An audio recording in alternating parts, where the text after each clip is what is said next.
Jovem Conservador de Direita. Podcast.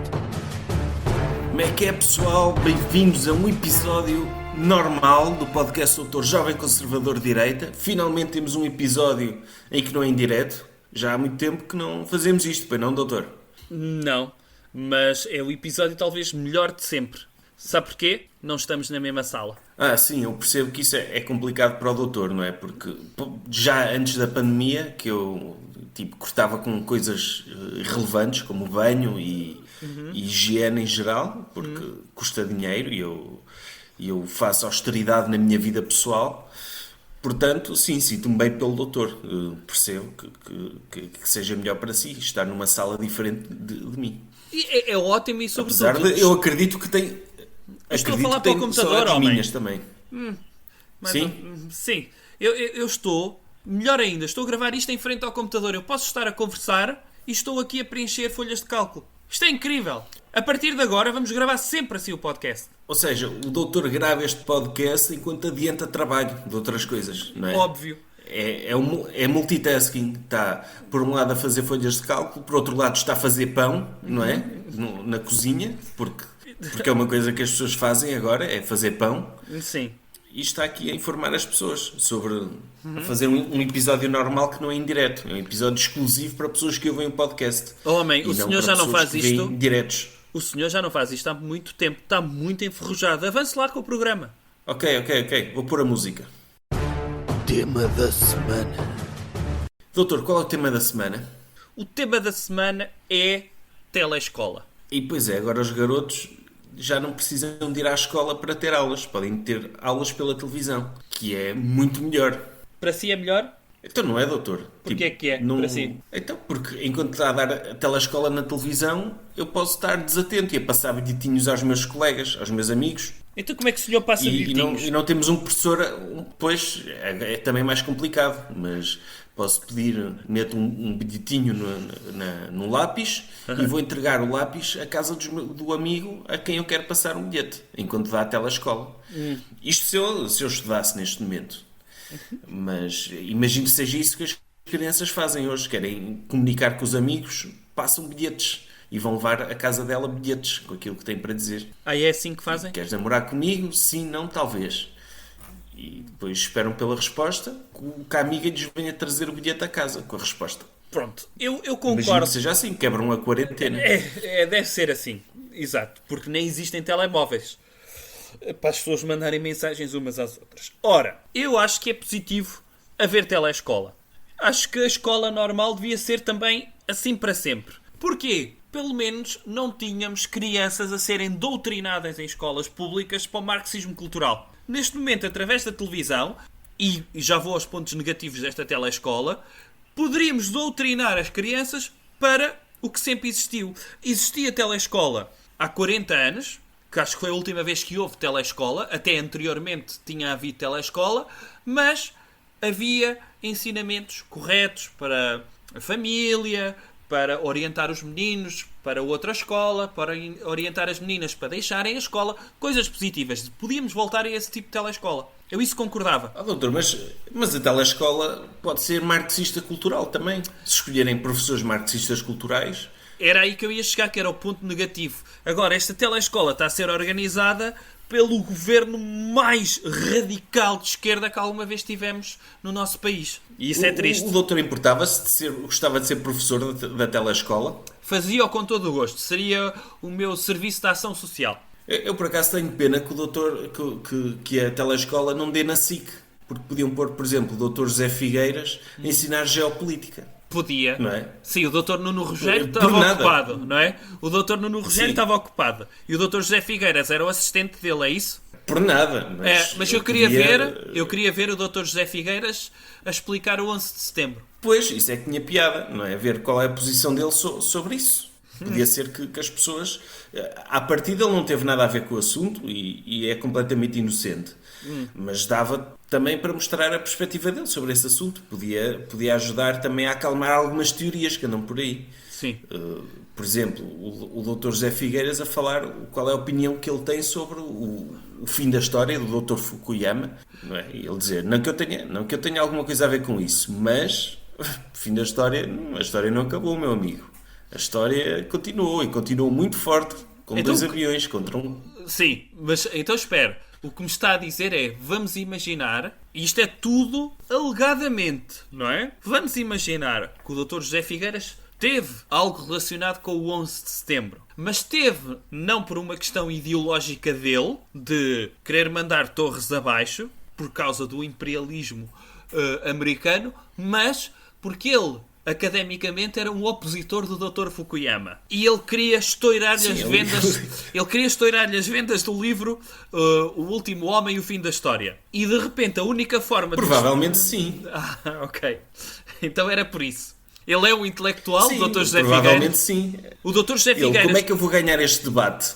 É, o Dr. José Figueiras, que foi colocado na prateleira, na SIC, não é? Ele é o apresentador substituto de todos os tipos de programas. Ele que atingiu o topo da sua carreira quando apresentou o Muito a Louco e que lançou aquela banda, os Hot Stuff. E o Ai os Homens, ele depois ainda apresentou o Ai os Homens. E então... deve ter sido assim. O Dr. José Figueiras apresentou o Ai os Homens. Sim. O Ai os Homens acabou. Sim. Não lhe deram mais trabalho e ele ficou amargurado em casa a ler livros. Leu o livro do Dr. Fukuyama e disse... Espera aí que eu já te ensino aqui umas coisas, que isto, a história não terminou coisa em cima nenhuma com a democracia liberal. Okay. Ainda há aí muitas ameaças. E pumba, deitou abaixo 2 prédios. Isto, há quem possa dizer isto. Eu não acho que tenha sido assim que aconteceu. Okay. Mas a acontecer provavelmente foi por uma questão de debate intelectual com o Dr. Fukuyama, sim. Ok, foi por causa disso. Para o Dr. José Figueiras provar... Porque o Dr. José Figueiras, ele pensou assim... Será que com o fim do Ai os Homens... é o fim da minha carreira? Será que isto é o fim? Não. O Ai os Homens não só é o fim da minha carreira, assim como a democracia liberal também não é o fim da história. E então arranjou forma de provar que o Dr. Fukuyama estava errado. De facto, o Ai os Homens foi o final da carreira dele, mas então a democracia liberal não foi o fim da história. Ok, então isto foi apenas um bife intelectual que por acaso teve consequências drásticas para o mundo. Alegadamente. Alegadamente. Não, sim, isto é uma teoria que anda por aí. Eu não acho que seja verdade, acho que ele de facto não teve nada a ver com isso, mas se teve, foi por este motivo, claro. Ok. Por exemplo, professora de inglês era fácil, não é? Era a doutora Cristina Ferreira, porque ela até já escreveu um livro de inglês, um manual. A doutora Cristina Ferreira não fala inglês, mas já lançou um livro sobre a que ensina inglês. Portanto, sim, é a professora perfeita, que é, não sabe aquilo que está a falar, por isso ensina.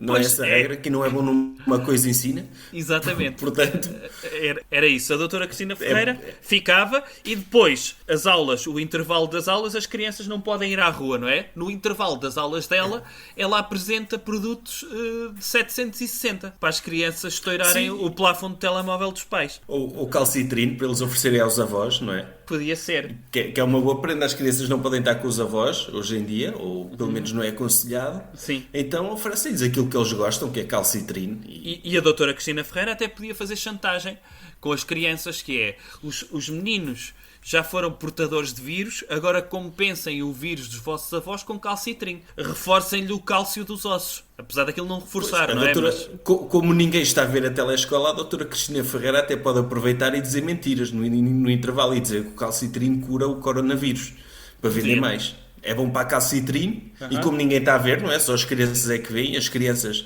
acreditam em tudo o que veem, por isso pode ser está aqui uma oportunidade de negócio excelente. Pode ser. E as fichas, aliás, as fichas de inglês, a doutora Cristina Ferreira até pode dizer: meninos, não gastem tinteiros a imprimirem as minhas fichas, assinem a revista Cristina porque vem lá um panfleto para preencher o verbo to be. Tem aqui um artigo de uma senhora e de um senhor, vem aqui o Dr. Cláudio Ramos a falar muito sobre a sua vida e logo a seguir preencham um questionário de que tipo de personagem do Senhor dos Anéis sou eu e a seguir vem um teste de inglês para preencherem o verbo to be. Sim. Podia ser assim. E o doutor Daniel Oliveira dava aulas de quê? Quer dizer, ele não precisava dar aulas, não dava aulas de nenhuma disciplina, era o que fazia as perguntas para os testes. Não é? No final ele tinha de fazer perguntas para os testes e só passava quem chorasse. Podia ser, sim. Ele também podia fazer aquelas perguntas para aquelas crianças que não estudam, não é? E que falharam todas as perguntas de resposta direta, mas quando chega à pergunta de desenvolvimento, as crianças costumam dizer: eu basta inventar aqui umas coisas que depois tenho pontos, o professor dá-me sempre pontos pelo esforço, pode ser que eu passe. E ele era o que fazia ele tem o que dizem os seus olhos, ele podia dizer o que diz o seu lápis. E então as crianças faziam um ensaio sobre isso, para todos conseguirem passar. E é fácil para as crianças passarem, porque se ele estiver a fazer uma pergunta e estiver a dar música animada, é porque ele está a falar de coisas que elas gostam da vida delas. Sim. Se a música for triste, é tragédias que elas passaram. Sim. E elas têm a estar atentas a esse tipo de pistas para passarem nos testes. O doutor Rodrigo Guedes Carvalho, por mim, dava religião e moral. Sim, para ensinar valores às pessoas. Sim. Até podia terminar todas as aulas de telescola com 10 minutinhos de religião e moral pelo doutor Rodrigo Guedes Carvalho. O doutor José Carlos Pereira podia dar aulas de ciências, não é? Ciências da natureza, sim. Ou biologia, Ciências da geologia, natureza. sim. Não, acho que não. Acho que era mais a doutora Carolina Patrocínio. Podia dar aulas de ciências. Ciências? Não, estava aulas de educação física, ela, a doutora Carolina Patrocínio. Não é? Ou Distribuía não. coletes pelas crianças. Olha que eu voltava às ciências, porque a doutora Carolina Patrocínio, como normalmente tem um filho por ano, podia explicar o que era o aparelho reprodutor, quais é que eram as etapas de evolução de um bebê. Ela já deve ter ido a tantas consultas de obstetrícia que já podia tirar a especialidade, sim. E portanto eu acho que ciências era perfeito para a doutora Carolina Patrocínio. Eu acho que para aulas de matemática, quem é que o senhor colocaria? Eu meti uma dupla. A doutora Joana Latino e aquele senhor que faz as reportagens quando há festa por Portugal. Sim. Porque eles... Porque as crianças não gostam de matemática, não é? Sim. Têm sempre dificuldade com matemática. Eles são tão divertidos e têm uma química tão boa Tem. que Natural até. os miúdos iam querer mesmo saber o que é que eles estão a dizer, o que é que eles pensam sobre matemática. Não, Sim. e eles como estão em E festas como eles normalmente... viajam muito... Sim. Diga. Como viajam muito, também estão habituados a orçamentos, a fazer orçamentos Exatamente. Orçamentação, eles como vão a festas normalmente oferecem-lhes copos, e o que é que eles fariam? Olha, quanto é que é um copo de vinho tinto mais um copo de vinho tinto? E explicavam a adição por isso. Mostravam balões, viagens em carrosséis, dançar com um rancho. Quantos membros tem este rancho? Pronto, e as crianças faziam assim, aritmética. Sim, eu gostava de ter esse tipo de aulas de matemática. E educação física? Quem é que o doutor punha a dar aulas de educação física? Isso é difícil, espera lá. Deixa-me pensar. Eu punha as meninas do Fama Show. Sim. Sem dúvida. Porque... Nota-se que são as pessoas física... mais fit. Eu acho. Sim, e eu acho que a aula de educação física nem sequer devia ser fazer desporto, porque os miúdos estão sozinhos em casa, não é? Nenhum vai pôr o colete e jogar futebol sozinho. Tem de ser tudo à base do fat shaming, delas porem-se em frente à televisão, sem roupa, e a chamar gordos às crianças. Seu gordo, sim. não te mexes, sai do sofá, vai fazer exercício, e as crianças motivadas a chorar, não é? Sim. Fazem mais desporto sozinhas, sim. Eu acho que sim. E depois, a doutora Fátima Lopes ainda é da SIC ou é da TVI? É da TVI, mas acho que então... por motivos de patriotismo e para poder ensinar às nossas crianças, dava uma perninha? Dar uma perninha assim. Eu acho que a doutora Fátima Lopes, como especialista em falar com pessoas sentadas num sofá, devia também dar aulas de ergonomia no trabalho, que era ensinar às crianças como é que se devem sentar em frente a um computador. Eu acho que podia ser.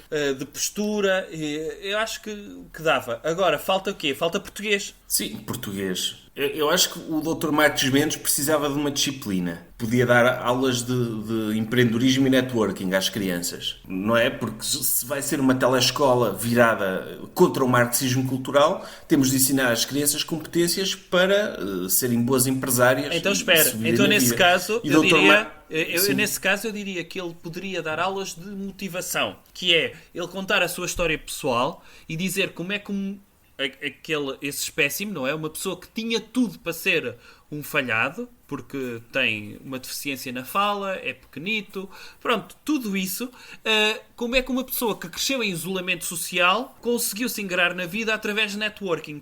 Sim.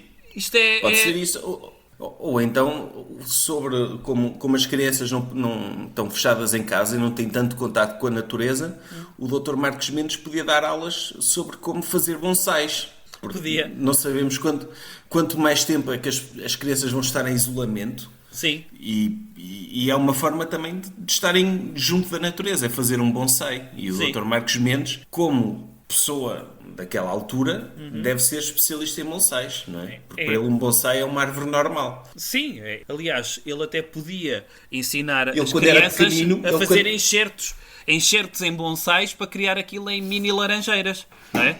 Que cresciam como bagos de uva, mas que para ele é uma refeição completa. O Dr. Marcos Mendes, quando era criança, ele gostava de subir a bonsais. Ele tinha uma casa de bonsai. Sim, o pai fez-lhe uma casa de bonsai e ele divertia-se muito lá. Sim.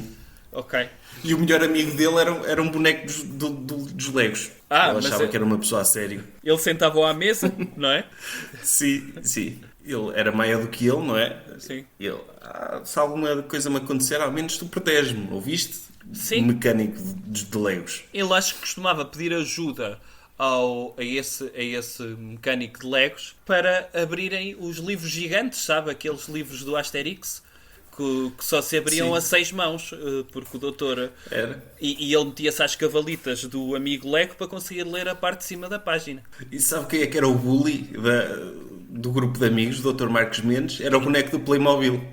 Que era muito grande. Sim. Era muito grande, eles tinham medo dele. Não é? Sim. Pronto, lá está. Podia ser assim. Falta-nos só a disciplina de português, para terminar, e eu diria que eliminávamos a disciplina de português, colocaríamos uma disciplina de literacia, lá está, pode estar relacionado com português, literacia económica, pelo Dr. José Gomes Ferreira. Sim, substitui perfeitamente o português, claro.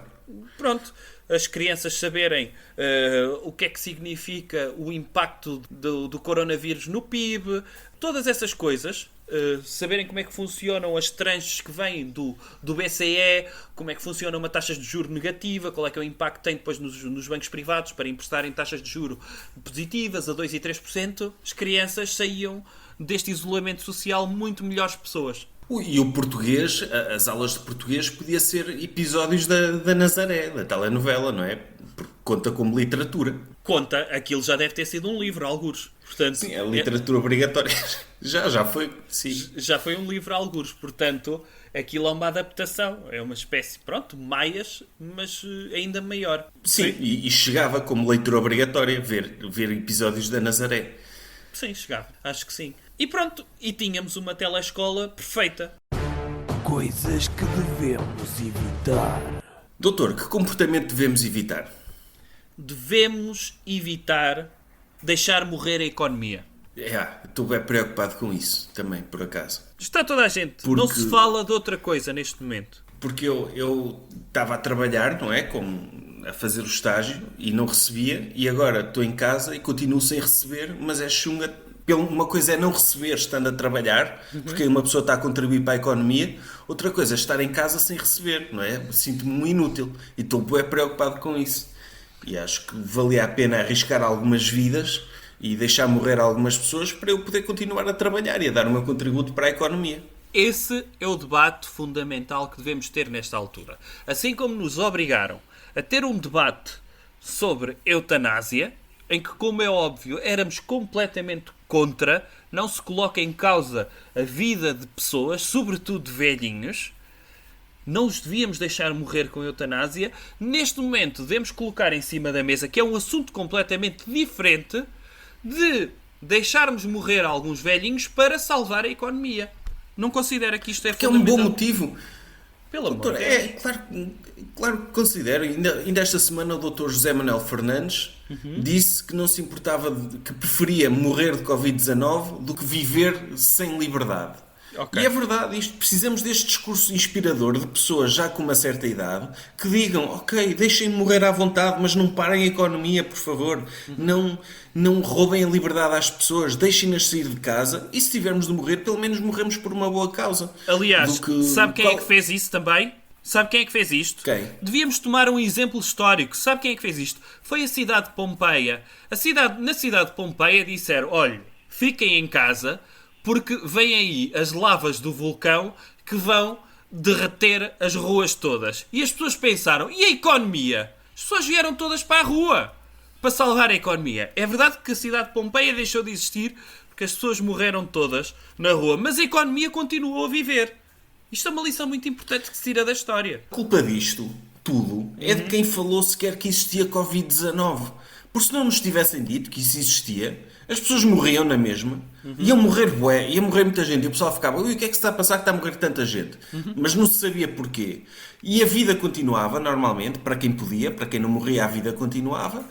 E pelo menos as pessoas morriam, mas não morriam por motivos que se podia culpar líderes como o Dr. Donald Trump ou o Dr. Bolsonaro, que estão a ser muito atacados por não terem feito, por não fazerem o suficiente para salvar pessoas. E assim morrem, destruímos a economia, o Dr. Bolsonaro e o Dr. Trump ficam mal vistos. Porquê? Para salvar vidas. É isso. Tipo, eu curto bué vidas e curto bué salvar vidas e curto bué que as pessoas não morram. Mas calma aí, não podemos também salvar vidas tudo acima das nossas possibilidades. Sim, não é? Nós temos de ter um gráfico concreto de saber quantos velhinhos é que aguenta a nossa economia. Ok? E temos de limitar isso a partir daí. Só aí é que percebemos que o valor da vida tem um preço. E tem um preço correto, do género. Até aqui dizia-se, o valor humano é inestimável. Porquê? Porque nunca ninguém conseguiu meter esses cálculos numa folha de Excel. Neste momento conseguimos chegar a uma altura da história tão importante, mas tão importante, que nos é permitido saber quanto é que vale uma vida, concretamente. É como sabermos qual é que é o número infinito.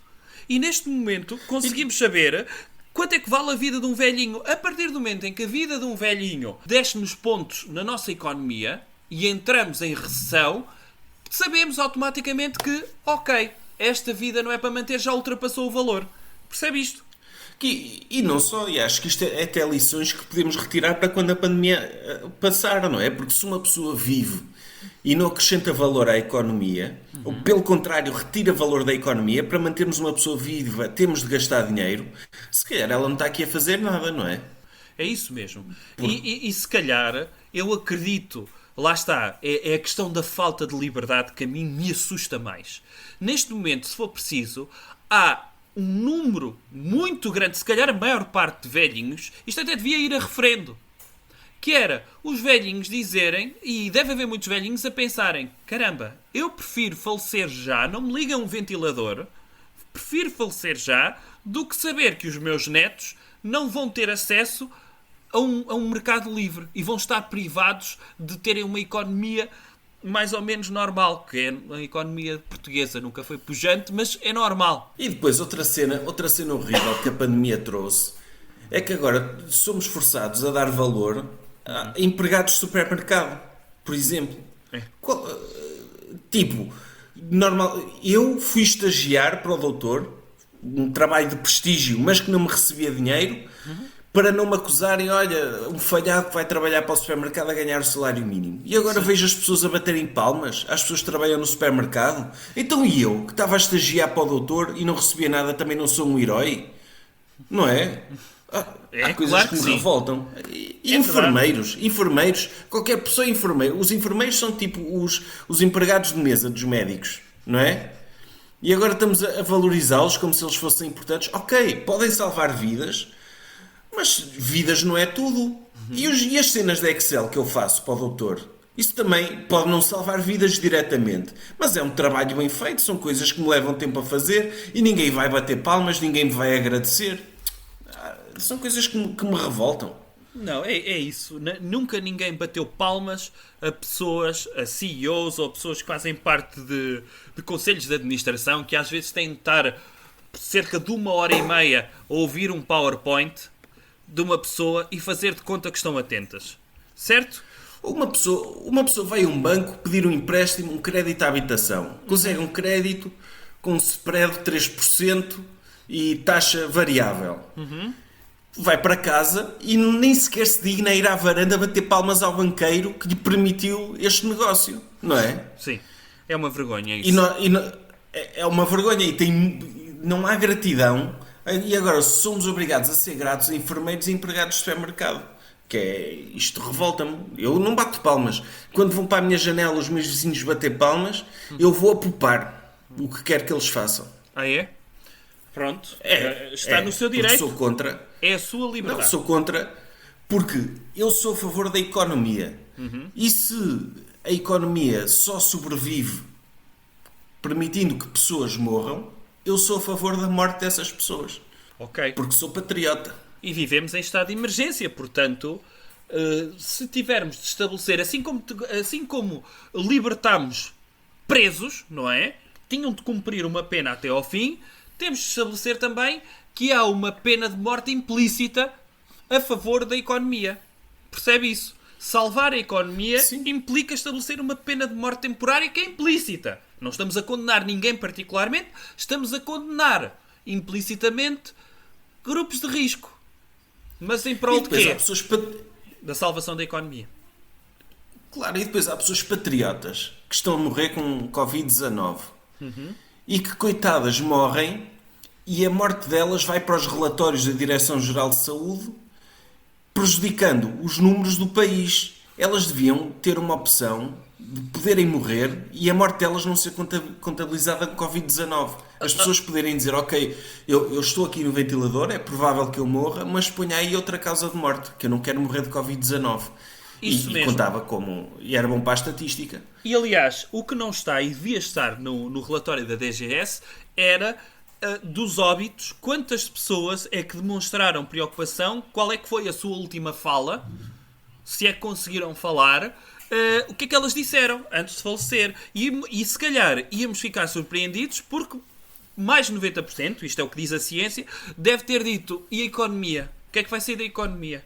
Acredito. Claro, no leito da morte, a principal interrogação das pessoas não é o que é que eu poderia ter feito diferente, que legado é que eu deixo, não é, por favor, quero ir o mais rapidamente possível para não ser um fardo para a economia. Isto de pessoas minimamente decentes, claro. É claro que depois há aquelas pessoas de esquerda e assim que se preocupam com outras coisas e pedem e querem gastar dinheiro dos contribuintes em cuidados de saúde para elas. Que isto, enfim, saúde pública é um problema, não é? E portanto, para rematar este assunto, dizer o seguinte: devemos salvar a economia, devemos não deixar morrer a economia, nem que para isso tenhamos de deixar que morram algumas pessoas. Recomendação cultural. Ou outra coisa. Doutor, qual é a sugestão cultural para esta semana? Eu sugiro coronavírus. Foi o melhor que aconteceu à cultura. Sabe Isso porquê? É verdade. Porque adiou a cultura. Neste momento, tudo o que estava marcado para este ano, de cultural, está a ser adiado um ano. O que quer dizer que as pessoas vão conseguir passar um ano inteiro sem terem acesso à cultura. E vou-lhe dizer mais. As pessoas vão sobreviver à cultura.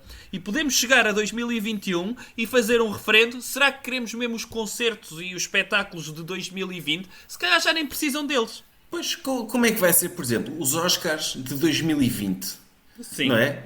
Não vai haver filmes para premiar? Não, vai haver Uma só pessoa que filmes faça- de janeiro e fevereiro, não é? Ou filmes filmados através do Zoom e do Skype. Ah, pode ser. Não é? Uma pessoa que faça um direto no Instagram hoje em dia arrisca-se a ganhar um Oscar em 2020. Porque eles vão ter de procurar filmes ou estão os realizadores à procura de coisas que gravaram, imagens de arquivo para poderem fazer filmes para participar nos Oscars. Sim. O que é bom, o que é bom. Pandemias já existiam em termos de enclausuramento ou em termos de temática de enclausuramento nas peças de esquerda.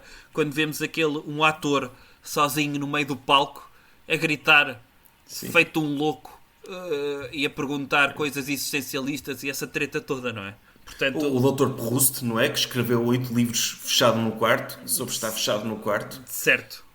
Acho que são 7, não é? 7, uma Sim. porrada deles fechado Sim. no quarto. Já está escrito esse livro, não é preciso mais nenhum do género. Sim, já não, chega. Não façam isso. O que eu acho é que o Dr. José Rodrigues dos Santos vai ter de escrever uma aventura passada no coronavírus, não é? Mas o ele já Dr. não tem Tomás um livro- Noronha em casa. Ele já tem um livro de uma pandemia, não tem? Ou Não sei. da libertação de um vírus. Aquele livro, O Inferno, acho que a temática é esse, que é a libertação de um agente biológico, algures. E Pois, mas ele agora tem... o primeiro Batman também é assim, do Dr. Christopher Nolan, não é? Que era a libertação de Já não me agente, lembro. qualquer, o Dr. Liam Neeson na altura ainda não salvava a filha, só queria destruir a cidade de Gotham. Ele acho que queria lançar um agente qualquer nas canalizações de Gotham City. Sim, já há bué filmes sobre isso, mas eu acho que o Dr. José Rodrigues dos Santos vai ter de arranjar uma forma de escrever um livro a criticar a China, não é? Eu acho que vai ter dificuldade, sabe? Eu acho que o Dr. José Rodrigues Santos vai ter alguma dificuldade em escrever um livro sobre isso. Porque se ele quiser falar do coronavírus, vai ter de falar das pessoas não se tocarem. E eu duvido que ele consiga escrever um livro sem o Dr. José Rodrigues Santos, que, pronto, ao seu alter ego, o Dr. Tomás Noronha, sem ele tocar numa estudante toda enxuta e com as coisas no sítio certo. Sim, mas o coronavírus transmite-se através de leite materno? Não sei, mas talvez através da sucção de leite materno, se calhar sim. Porque implica... Pois é, eu não sei, eu acho que o isolamento social, eu não vi nenhuma regra de recomendação da OMS a dizer que não podemos beber leite materno de pessoas contaminadas. Diretamente do peito dessas pessoas? Diretamente do peito ou em sopas de peixe ou assim, acho que não há nenhuma recomendação, por isso pode-se fazer. Ok. Desde que não toque, não pode tocar. Okay. E tem de tossir para o braço, mas pode beber leite materno à vontade. Agora, se o Dr. José Rodrigues Santos escrever um livro acerca dessa temática, pelo menos ficamos finalmente descansados. Porquê? Se agora há muitas fake news, há muita desinformação acerca deste tema, porque os cientistas ainda não sabem muito acerca do assunto, quando o Dr. José Rodrigues Santos, aliás, já deve estar a ser produzido este livro lá numa fábrica dele do Paquistão, quando ele sair este livro, vamos saber que o Dr. José Rodrigues Santos leu 2 artigos e já sabia tudo sobre o coronavírus, mais do que qualquer cientista que alguma vez estudou epidemiologia ou infectologia, e já vamos ficar a saber tudo o que queremos saber acerca do coronavírus só através de um livro de ficção do Dr. José Rodrigues Santos. Sim, eu espero que ele esteja a trabalhar nisso, sim. Ele ou os minions dele, não é? Sim, a fábrica de ghostwriters que ele tem já lhes deve ter dado essas recomendações. Sim. E eles devem estar a seguir. E como estão em isolamento, devem estar a ser bué produtivos. É. Porque não têm distrações, nem têm sei lá, as monções, não é? Porque aquilo passa-se a fábrica dele é no Paquistão, não é? Sim. E então, na época das monções é complicado eles chegarem ao trabalho, porque têm inundações, então como estou em casa agora é mais fácil. É isso mesmo. E, portanto, esta é a recomendação cultural. Este episódio foi patrocinado. Recebeu algum e-mail? Recebi. Foi patrocinado por uma conhecida casa de apostas desportivas portuguesa. Uma delas? Se chama Bet. Uma delas, sim. Então? São 20. Portanto, é uma delas. Façam apostas. E porque agora é complicado fazer apostas, porque não há jogos de desporto de futebol. Mas podem sempre... Eu não sei o que é que as pessoas estão a apostar hoje em dia. Eu vou apostar em quem é a próxima pessoa a mostrar o rabo no direto do Dr. Bruno Nogueira. Coisas do género, não é? Sim. Se calhar é isso. Se calhar é isso mesmo. Porque é chunga para as casas das apostas terem acabado os eventos desportivos, porque há montes de gente que era viciada em apostas vai deixar de ser. Portanto, o nosso patrocinador, que é uma das 20 casas de apostas, uma delas... Começa por Bet, o nome. O nome Bet está associado a essa casa de apostas que nos patrocina. Sim. Neste momento, se quiserem, o que eles querem é, se sugerirem temas para apostas, eles dão 10 euros que podem usar para apostar. Apostar sobre se a doutora Jéssica Ataíde vai aparecer no direto do Dr. Bruno Nogueira desta noite. Coisas assim do género. Então está feito. Um episódio normal. É um episódio mais ou menos normal, é à distância e tipo, eu fico um bocado sem saber o que é que hei de dizer porque não estou a ver a cara do doutor a reagir ao que eu estou a dizer, por isso é normal que às vezes não diga a coisa certa. Espero que me compreendam. Parta sempre do princípio que não disse, é mais fácil para si. Geralmente é o que eu faço, mas sabe que eu sou como os cães também vão buscar microexpressões dos donos e coisas para anteciparem o comportamento deles. Sim. E eu também, há pequenas microexpressões no doutor que eu percebo se a coisa que eu estou a dizer é menos errada do que aquilo que eu digo normalmente. Jovem conservador de direita. Podcast.